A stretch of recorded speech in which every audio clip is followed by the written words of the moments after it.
This video tutorial gives an introduction to the LEADER Client Reality Check study on the impact of economic recessions on drug use, developed as part of the EC-funded project LEADER, which stands for Looking at Economic Analyses of Drug Use and Economic Recession.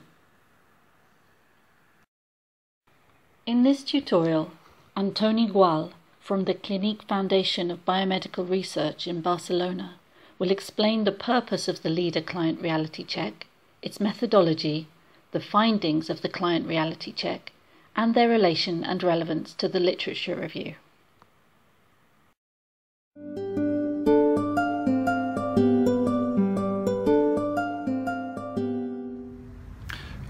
Sometimes what you see in the literature does not coincide with what you find in reality, and that's why we thought that just literature review would not be enough to address the topic of how recession impacts addicts. And that's why we performed a small study on 180 patients from 3 different countries. That's what we call the reality check study, which means let's check with the clients if what the literature says really is happening with them.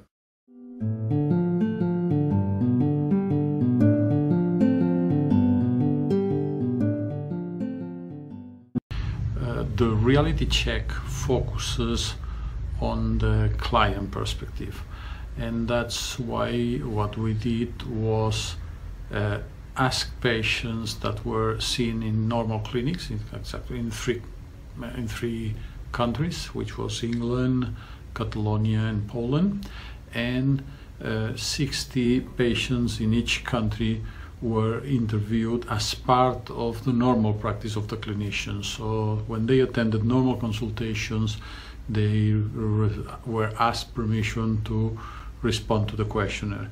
And when they accepted, they were given the survey questionnaire, which was divided in 4 blocks: a demographic block, a block on the perception of the crisis impact in their own consumption, a third block on the perception of how the crisis had an impact in society in general, and the final block dealing with which was the perceived impact of the crisis in treatment facilities.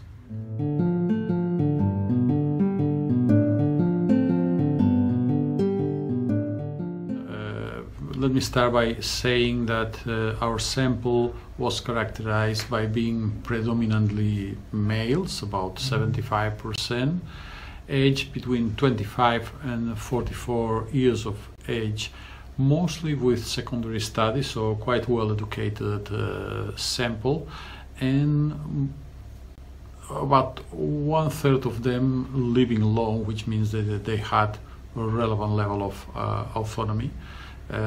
We obtained 180 patients, for 60 from each of the 3 countries, and interestingly, about half of them were working in 2015, which was just a bit less than the ones that were working in 2007 when the crisis started. It is also interesting to say that most of our clients were polydrug users, above 80%, and that it was a sample that had been using drugs for quite a few years.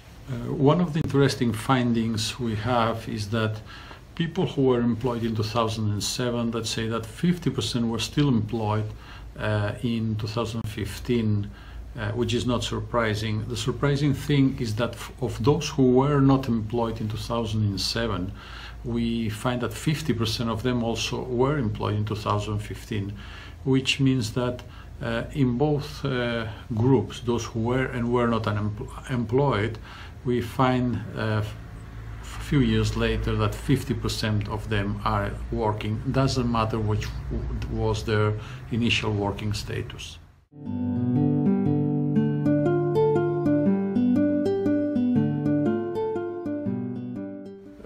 The main drugs used by those polydrug users were mostly heroin, cocaine, and cannabis, and what happened during those crisis years is that quite a few of them, about 58%, increase drug use during the crisis. About 16% remain with the same levels of drug use, and 25% decreased their drug use since the beginning of the crisis to 2015.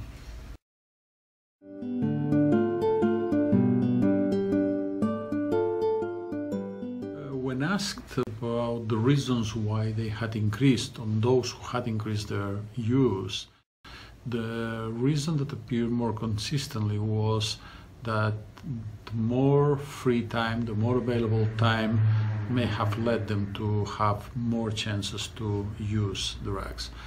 While for those who decreased and those who remain using the same, the most powerful reasons they found for changing or maintaining their behavior were the economical reasons. So especially those who decreased use stated that they had lost income and this had led them to have less money available to buy their drugs.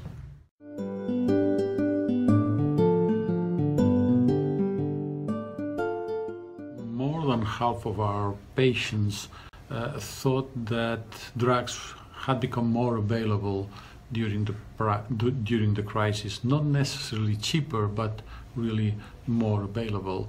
And also their feeling was that the crisis around them had helped more people to get involved into addiction, so that their perception was that the crisis had led to higher levels of addiction in their surrounding. And finally, concerning treatment availability, the data are quite, I would say, quite optimistic, since the feeling of our clients was that access to medical care had not really changed because of the crisis, and the same would be applicable to addiction treatment facilities. The only data that would be a bit worrying is that there was a perception of an increase of waiting times for medical care, but not for addiction treatment facilities.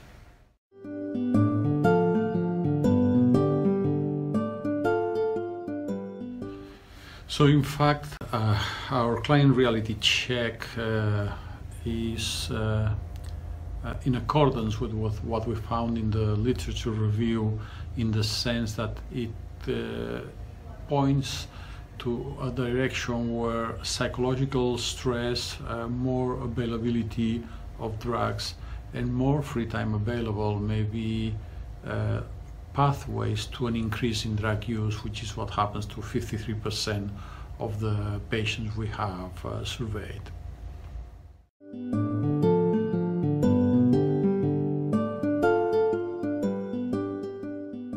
Finally, we need to acknowledge that this study has relevant limitations. The first one is that we're talking about a convenience sample, and a convenience sample that is just coming from clinical settings. We are not asking the views of patients who are of addicts who are not in the treatment setting, so we just have a part of it. It's also a small sample, even though coming from 3 different countries, but just 180 patients. And also we do have cross-sectional data, which refer to retrospective data, which also is a limitation that needs to be acknowledged.